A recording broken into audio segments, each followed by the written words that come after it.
Hello students. So today we will discuss about the chapter gravitation of the class 11. तो इस chapter के बारे में आप लोगों ने पहले भी पढ़ा होगा क्लास 9 में, एक बेसिक जो आपने व्यू देखा होगा इसके बारे में। तो हम इस चैप्टर को पढ़ने से पहले कुछ चीज़ें जान लेते हैं कि हमारे नेचर में ना 4 फंडामेंटल फोर्सेस होते हैं।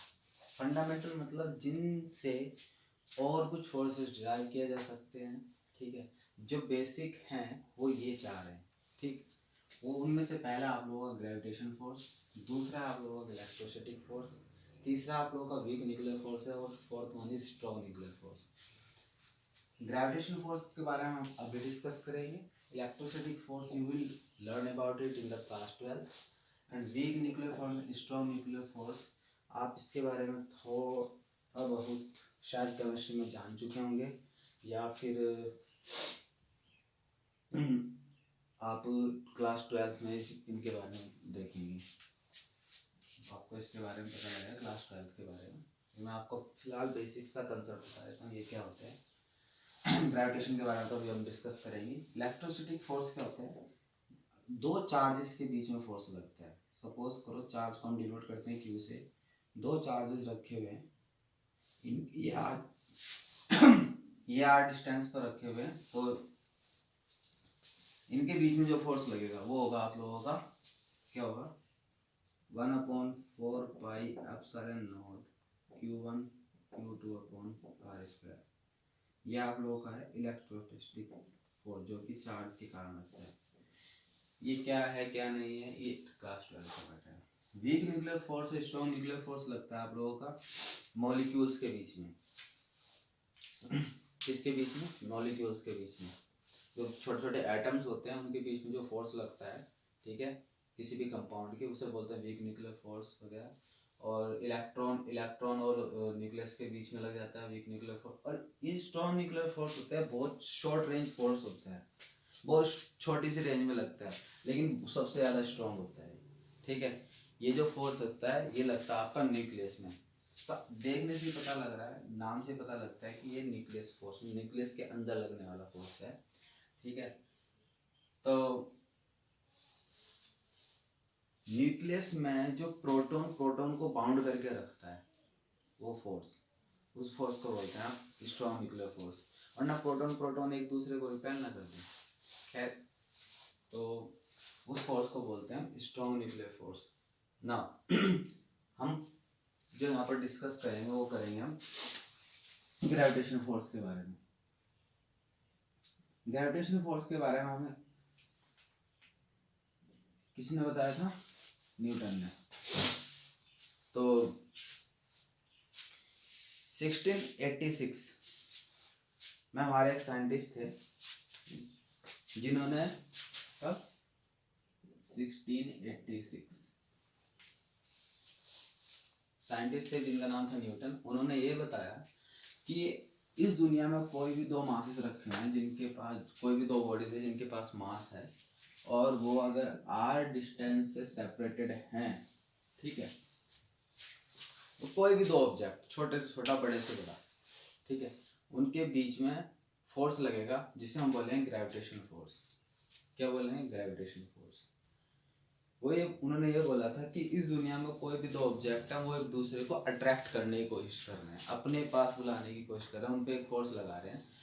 आप और मैं आपके कमरे में रखी हुई books, pen, pencil, notebook, pages, सड़क पर खड़े हुए पेड़, जंगल में खड़े हुए पेड़, आबों की फसल, पत्थर, बाग, पेड़ पौधे, पर्वत, चाहे कुछ भी हो, माउंटेन्स वगैरह, कुछ भी, ठीक है, छोटी से छोटी चीज और बड़ी से बड़ी चीज इस दुनिया में एक दूसरी चीज को अट्रैक्ट कर रही है, ठीक है, उस पर एक फोर्स लगा रही है। मैं चांद, सूरज, तारों पर, गैलेक्सीज पर, सब पे फोर्स लगा रहा हूँ। आप भी सब पर फोर्स लगा रहे हैं, वो भी हम पर फोर्स लगा रहे हैं, पूरी दुनिया पे सब पर फोर्स लगा रहे हैं। ये बोला था न्यूटन ने। और ये जो फोर्स है ये लगता है, this force is due to the masses, this force is due to the masses. ये बहुत इंपॉर्टेंट पॉइंट है कि हमें समझना है कि ग्रेविटेशन फोर्स क्यों लगता है, मास के कारण लगता है, ठीक है। तो ये जो फोर्स है मास के कारण लगता है। अब उन्होंने अगर ये फोर्स लगता है दो मासेस के बीच में, दो बॉडीज के बीच में, तो ये कितना होता है। तो हमने बताया जो फोर्स है आप लोगों का ये डायरेक्टली प्रोपोर्शनल होगा जो भी दो बॉडीज हैं उनके मासेस के प्रोडक्ट के डायरेक्टली प्रोपोर्शनल होगा, ठीक है। और आप लोगों का इनवर्सली प्रोपोर्शनल होगा आर स्क्वायर के, जिसे आप इनवर्स स्क्वायर लॉ भी पढ़ते हैं, ये आप लोगों ने 9th क्लास में बड़ी अच्छी तरह से समझा हुआ, ठीक है। तो अब ये जो एफ है आप लोगों का, जब मैं इनको कंबाइन करता हूँ ये बन जाता है आपका m1 cross m2 upon R square, और यहाँ पर लगा देता हूँ मैं k, चलो k नहीं यहाँ पर लगता है g, ठीक है। g इज सम कांस्टेंट, ये हम लोगों ने पहले ही पढ़ा हुआ कि अगर जब हम डायरेक्टली प्रोपोर्शनल का हटाते हैं तो हम जी कोई भी कांस्टेंट लगाते हैं जो वहाँ पर सुटेबल होता है। यहाँ पर g एक क्या है, यूनिवर्सल ग्रेविटेशनल कांस्टेंट, ये आपका universal gravitation constant. F is the force, that is gravitational force, R is the distance between the two objects, ठीक है, and m1 m2 are the masses। अब इसको दोबारा से देखते हैं कि मान लो दो मासेस रखे हुए हैं, दो बॉडीज है जिनका मास है m1 और m2 और उनके बीच का जो डिस्टेंस है वो r है, ठीक है। तो उनके बीच में जो फोर्स लगेगा, ग्रेविटेशन जो फोर्स लगेगा वो होगा आप लोगों का m1 m2 के डायरेक्टली प्रोपोर्शनल और आर स्क्वायर के इनवर्सली प्रोपोर्शनल। तो जब मैं इसको कंबाइन करूँगा, कंबाइन करके लिखूँगा तो ये बन जाएगा डायरेक्टली प्रोपोर्शनल का साइन देगा, यहाँ इज इक्वल्स टू लगेगा और यहाँ पर लगेगा कांस्टेंट और m1 m2 upon R square. So this is the Newton's law of gravitation, Newton's law of gravitation, ठीक। इन जो भी सिंबल है इनका मीनिंग समझ लीजिए, ये मास है, मास फर्स्ट बॉडी का, ये सेकंड बॉडी का, ये डिस्टेंस है, ये फोर्स है जो कि हम कैलकुलेट कर रहे हैं कि इन दो ऑब्जेक्ट के बीच में कितना फोर्स लगेगा। नाउ अब ये जो फोर्स होता है ये हमेशा अट्रैक्टिव होता है। कैसा होता है? अट्रैक्टिव फोर्स है। ये जो फोर्स होता है ना, इलेक्ट्रोस्टैटिक फोर्स, ये आप लोग बाद में पढ़ेंगे। ये चार्जेस के कारण लगता है। ये रिपल्सिव भी होता है नेचर में और अट्रैक्टिव भी होता है। मतलब जैसे आपका मैग्नेट होता है, मैग्नेट क्या करता है, एक मैग्नेट को अट्रैक्ट भी करता है और एक मैग्नेट को रिपेल भी करता है। यानी मैग्नेटिक फोर्स कैसा है, अट्रैक्टिव भी है नेचर में और आपका क्या फोर्स, अट्रैक्टिव भी है और रिपल्सिव भी है ना। तो ये आप लोगों का ये कैसा फोर्स है, ये हमेशा अट्रैक्टिव होता है नेचर में। ये कभी भी दूसरी बॉडी को रिपेल नहीं करता, कि मतलब अगर ये लगेगा तो सिर्फ अट्रैक्टिव फोर्स लगेगा और लगता जरूर है, ठीक है। ऐसा होता ही नहीं कि ये लगेगा, ठीक, क्योंकि चाहे बहुत कम लगे लेकिन लगता जरूर है हमेशा, क्योंकि ये मासेस का, अगर कोई दो बॉडीज हैं उनके बीच में मासेस है, वो किसी ना किसी आर डिस्टेंस के दूरी पर रखे हैं तो उनके बीच में ग्रेविटेशनल फोर्स पक्का लगेगा। अब इसका ग्रेविटेशनल फोर्स है दुनिया में, इसका प्रूफ क्या है? इसका प्रूफ है, बहुत बड़ा प्रूफ है आप लोगों का। जैसे कि हमारा सोलर सिस्टम, जो सोलर सिस्टम में जो हमारी जो अर्थ है वो रिवॉल्व कर रही है आप लोगों की किसके चारों तरफ, सन के चारों तरफ। तो वो क्या है, वो किस चीज का प्रूफ है? इस चीज का प्रूफ है कि सन और हमारी अर्थ के बीच में एक ग्रेविटेशन, एक अट्रैक्टिव फोर्स लग रहा है जो इसको इस ऑर्बिट में घुमा रही है। अब इस ऑर्बिट में कैसे घुमा रही है ये भी हम डिस्कस करेंगे इस चैप्टर में बाद में। लेकिन इन दोनों के बीच में फोर्स लग रहा है, कौन सा बोलते हैं? अट्रैक्टिव फोर्स, जो इसको बाहर नहीं जाने दे रहा, अंदर नहीं आने दे रहा। वो क्या है, क्यों नहीं आने दे रहा, वो दैट्स अ डिफरेंट थिंग, हम बात करेंगे उस बारे में। बट ये ही है जो इनको, ग्रेविटेशन फोर्स ही है जो इन दोनों को होल्ड करे हुए है, ठीक है। इसी तरह से और प्लैनेट्स भी हैं आप लोगों के, सन और अर्थ के बीच में एक फोर्स लग रहा है। इसी तरह से हमारा अर्थ और मास, अर्थ और मून का जो कॉम्बिनेशन है वो भी एक एग्जांपल है हमारा ग्रेविटेशनल फोर्स का। नाउ अब ये हमने पढ़ा, ठीक। अब ये जो फोर्स होता है, अब इसकी नोटेशन दिखा रहा हूँ मैं कुछ आप लोगों को। मैं force on one due to two करूँगा। Force on one due to two मतलब इसका क्या मीनिंग है कि जो फोर्स फर्स्ट बॉडी पर लग रहा है ड्यू टू सेकंड बॉडी, ठीक है, वो फोर्स हमेशा इक्वल होगा force on two due to one, but opposite होगा, यानी माइनस का साइन आएगा। ये मैंने वेक्टर फॉर्म में लिखा है, force is a vector quantity, please remember that, ठीक है, कि एक वेक्टर क्वांटिटी है ये, हमेशा याद रखना है इसको। तो जो फोर्स फर्स्ट बॉडी पर लगेगा, ठीक है, इसके कारण वो इधर को लगेगा, वो इसको, ये बॉडी इसको अपनी तरफ अट्रैक्ट करने की कोशिश कर रही है। So that is force on one due to two and this is force on two due to one. तो ये नोटेशन है। जब कभी भी आप F12 लिखा देखेंगे तो समझ जाना कि फोर्स वन की, फोर्स ऑन वन यानी फर्स्ट बॉडी पर बात की जा रही है due to two second body. So this is the gravitation force. Now you can write it here.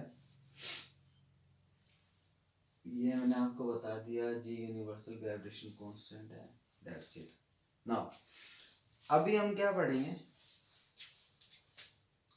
अभी हम जी के बारे में देखते हैं कि जी क्या है। जी की वैल्यू निकालना अगर चाहें हम तो वो क्या है। तो अगर मैं इसको वन कर दूं, इसको वन कर दूं और इसको भी वन कर दूं, यानी G is that value of gravitational force which is applied between the two masses of 1 kg each and placed at a distance of 1 meter।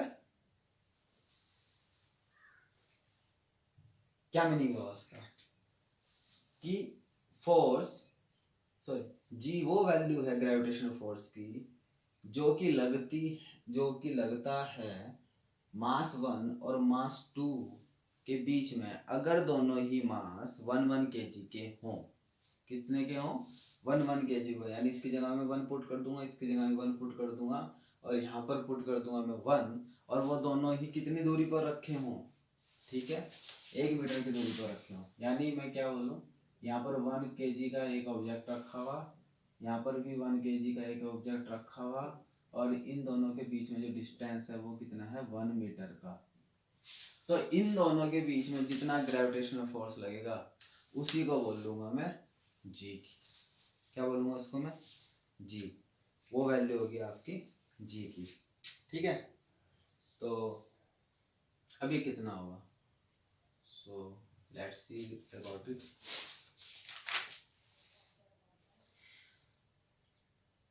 इसकी वैल्यू होगी आप लोगों की 6.67 इंटू 10⁻11। कितनी? 6.67 इंटू 10⁻11 न्यूटन मीटर स्क्वायर पर केजी स्क्वायर। हाँ ठीक है। कैसे आ गई वैल्यू? ये जो है आप लोगों की एफ जी, ये है आप लोगों का, मैं जी की वैल्यू निकालना चाह रहा हूँ। तो जी की वैल्यू क्या होगी, ये यहाँ पर आएगा फोर्स, ये यहाँ पर जाएगा तो ये हो जाएगा आपका आर स्क्वायर, और ये m1 इंटू m2। अगर मैं फोर्स की, सॉरी फोर्स तो मैंने डिस्टेंस कितना रखा 1, ठीक है।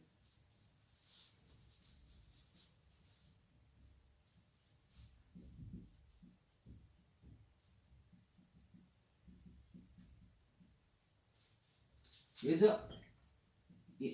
और दो मासेस जो कि 1 मीटर की दूरी पर रखे होते हैं, जो कि 1 kg के, उनके बीच में कितना फोर्स लगता है? यह लगता है आप लोगों का 6.67 इंटू 10⁻11। अब देखो इसकी यूनिट के बारे में कैसे देखेंगे। फोर्स की यूनिट क्या होती है? न्यूटन, और डिस्टेंस की यूनिट क्या होती है आपकी? मीटर, और मीटर मीटर स्क्वायर हो जाएगा। क्योंकि आर स्क्वायर है ना। और इसको मैं मास इसको किस में लिखता हूँ, केजी में, ये भी केजी ये भी केजी, तो पर KG square. So this is the unit of the, ऐसे निकलती है, देखो यूनिट निकलना भी आप सीख सकते हैं यहाँ से कि कैसे किसी चीज़ की यूनिट लिखें, अगर हमें पता ना हो फॉर्मूले से उसकी यूनिट कैसे बना सकते हैं। So this is the value of the G 6.67 into 10 to the power minus 11 Newton meter square per kg square. Now ये जो G की वैल्यू होती है, इट इज यूनिवर्सल कांस्टेंट। इसको यूनिवर्सल कांस्टेंट इसलिए बोला गया है क्योंकि ये यूनिवर्स में हर जगह सेम है। चाहे आप चांद पर जाएं, चाहे आप सूरज पर जाएं, चाहे किसी और गैलेक्सी पर जाएं, चाहे किसी प्लैनेट पर जाएं, दूसरे पर, अर्थ में कहीं पर भी जाएं, ये जो G की वैल्यू है ये हमेशा कांस्टेंट रहेगी, it will never change. This is a universal constant. Okay, तो this is your about the Newton's gravitation law.